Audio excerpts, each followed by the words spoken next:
Hello guys, so welcome to my new video. आज अपन लोग बात करने वाले हैं बीपीसीएल के बारे में। कुछ बात करेंगे कि बीपीसीएल इतना 10% एकदम क्यों गिर पड़ा, एकदम डाउनफॉल क्यों दिखाई दिया अपन लोगों को बीपीसीएल में, वो भी एक दिन में इतना डाउनफॉल क्यों दिखाई दिया।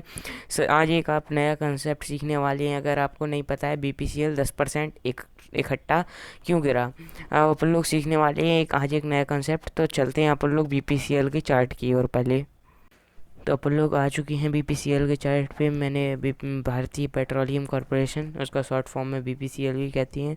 अब जैसा कि यहाँ पे आप देख रहे थे, प्राइस मूवमेंट ऐसा चल रहा था, लेकिन एकदम गैप डाउन इतना हुआ कि यहाँ पे अगला कैंडल बना है। तो इतना भयंकर गैप डाउन क्यों हुआ? इस गैप डाउन का इस गैप डाउन का जो रीज़न है ना, वो है डिविडेंड।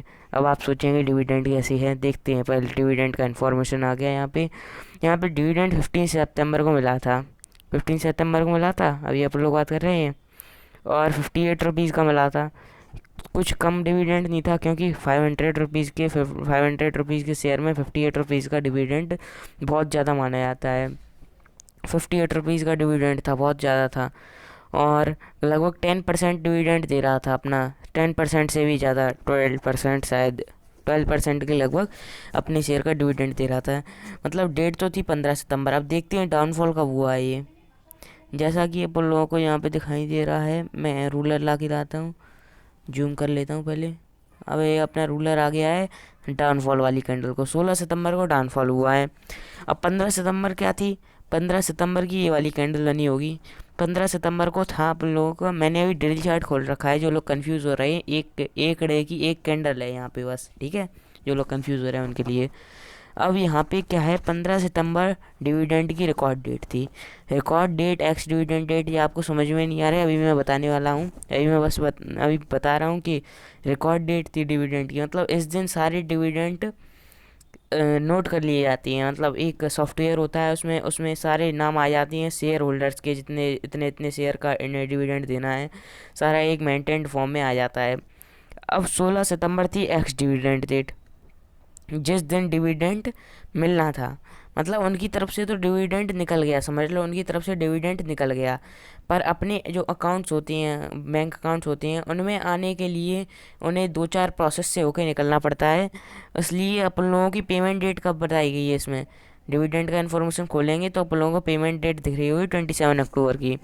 अब डिविडेंड क्या होता है, पहले अपन लोग बात कर लेते हैं डिविडेंड क्या होता है। अपन लोग चलते हैं अपने नोट्स में और आप लोग देखते हैं डिविडेंड क्या होता है। पहले खुल जाने दो। तो अपने नोट्स खुल चुके हैं। आप मैं डाउन स्लाइड कर लेता हूँ हल्का सा।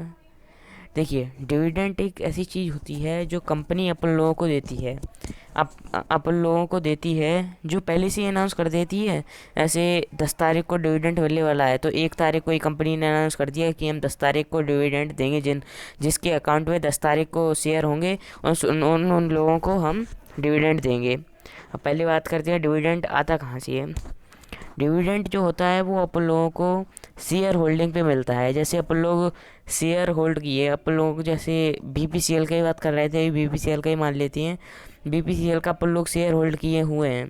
मेरे पास अभी 2 शेयर हैं, मान लो 2 शेयर हैं। तो इसका जो शेयर होल्डिंग है, पर शेयर पर कितने रुपए का डिविडेंड मिला है? 58 रुपीज़ का। तो आपको मिलेगा 58 इंटू 2, 58 इंटू 2 रुपीज़ का डिविडेंड। इतना बीपीसीएल के शेयर पर डिविडेंड मिलेगा। अब बात कर लेते हैं अपन लोग कि ये इम्पैक्ट इसलिए आया, इतना डाउनफॉल क्यों हुआ है।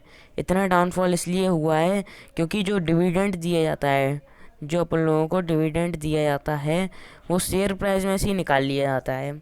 स्टॉक स्प्लिट हो चाहे बोनस हो, ऐसे स्प्लिट हो जाते हैं स्टॉक। तो 1000 रुपये का स्टॉक होता है, 500 पैसे, जैसे एक स्टॉक पे एक स्टॉक स्प्लिट हो गया तो 500 का स्टॉक हो जाएगा। 500 का एक स्टॉक 500 का हो जाएगा, दूसरा स्टॉक भी 500 का हो जाएगा।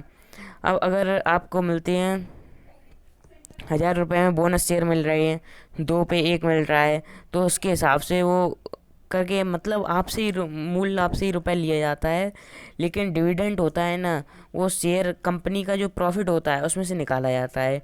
कंपनी का जैसे प्रॉफिट हुआ 10 करोड़ का, और कंपनी ने अनाउंस कर दिया कि मैं 9 करोड़ का डिविडेंड देने वाला हूँ। 9 करोड़ का डिविडेंड अपने शेयर होल्डर के बीच में बांट दूंगा। तो वो अनाउंस कर देती हैं कितना 2 1 1 2 3 4 5 जितना उनका मन होगा उतने रुपीज़ का डिविडेंड अनाउंस कर देती हैं। अब डिविडेंड भी अपने शेयर में से निकाला जाता है। जैसे डिविडेंड अपने BPCL का शेयर था 500 रुपये का, उसमें से 58 माइनस कर दिए तो लगभग ये 10% ही तो हुआ, 10 12 जितना भी हो, 10% एकदम डाउनफॉल हो गया ना, माइनस कर दिए। उतने रुपए उसके शेयर में से निकाल लिए गए, उतने रुपए उसके शेयर में से निकाल लिए गए तो डाउन ही तो जाएगा शेयर एकदम से कितना डाउन चला गया, 442 पर पहुंच गया, 442 पर पहुंच गया अगर आप लोग माइनस कर देती हैं। ऐसा ही होता है डिविडेंड में, 1 2 रुपए का डिविडेंड मिलता है कंपनीज़ में, या फिर कंपनी की प्राइस हाई होती है, MRF जैसी कंपनी है वो 120 रुपये का डिविडेंड देती है तो इनको इतना फ़र्क नहीं पड़ता। छोटी मोटी कंपनी कितने रुपए का डिविडेंड देती है आपने देखा होगा, 1 रुपये का, कुछ कंपनी तो 50 पैसे का भी डिविडेंड देती हैं। अब उनके हिसाब से वो बहुत ज़्यादा डिविडेंड है, लेकिन वो डिविडेंड देती हैं तो इतना फ़र्क नहीं पड़ता, 1 2 रुपये गिर जाता है 1 2 रुपये उठ जाता है, इतना फ़र्क नहीं दिखाई देता। लेकिन ये 58 रुपीज़ का डिविडेंड था, बहुत अच्छा डिविडेंड यील्ड था, इसलिए इसका फ़र्क दिखाई दिया था अपन लोगों को। और अपन लोग बात कर लेते हैं कुछ डेट्स के बारे में डिविडेंड के लिए जो इम्पोर्टेंट होती हैं। रिकॉर्ड डेट होती है डिविडेंड के लिए इम्पोर्टेंट। रिकॉर्ड डेट को क्या होता है, सारा डेटा रिकॉर्ड कर लिया जाता है इस दिन को हमारे कौन से शेयर होल्डर थे जिनके पास शेयर अपने डीमेट अकाउंट में शेयर थे। और एक्स डिविडेंड डेट को डिविडेंड निकाल दिया था, मतलब समझ लीजिए आप कंपनी से डिविडेंड निकल गया। अब उसको कुछ प्रोसेस से होके वो उनके सेबी के पास जाएगा या फिर NDSL या फिर CDSL के पास जाएगा। तो उनके पास जाके फिर वो लोग अपने शेयर होल्डर्स देखेंगे, अकाउंट में जाएंगे, NSE से पास होगा, BSE से, उसका पर लोगों को मतलब नहीं है। एक्स डिविडेंड डेट समझ सकते हैं आप, कंपनी से डिविडेंड निकल गया और आप तक 30 दिनों के अंदर अंदर या फिर 30 दिन से 60 दिन के अंदर अंदर आपके अकाउंट में आ जाएगा। बस आपको इतना देखना है। तो अपन लोगों का ये डिविडेंड और एक्स डिविडेंड हो गया। अगर आप डिविडेंड से रिलेटेड अपडेट्स चाहते हैं अपने मोबाइल पे तो मेरे चैनल को सब्सक्राइब करके रखिए और बेल आइकन भी दबाइए, क्योंकि मेरे चैनल पे आप देख सकते हैं कि आप चैनल पे जाएंगे तो वहाँ पे डिविडेंड से रिलेटेड बहुत ज़्यादा वीडियो आती हैं और मैं वही डिविडेंड लेके आता हूँ जो एक ज़्यादा हो डिविडेंड यील्ड, जैसे 35 रुपये का डिविडेंड, 36 रुपये का डिविडेंड, 1 2 रुपये का डिविडेंड तो मिल ही जाता है चाहे कहीं से आप लोगों को।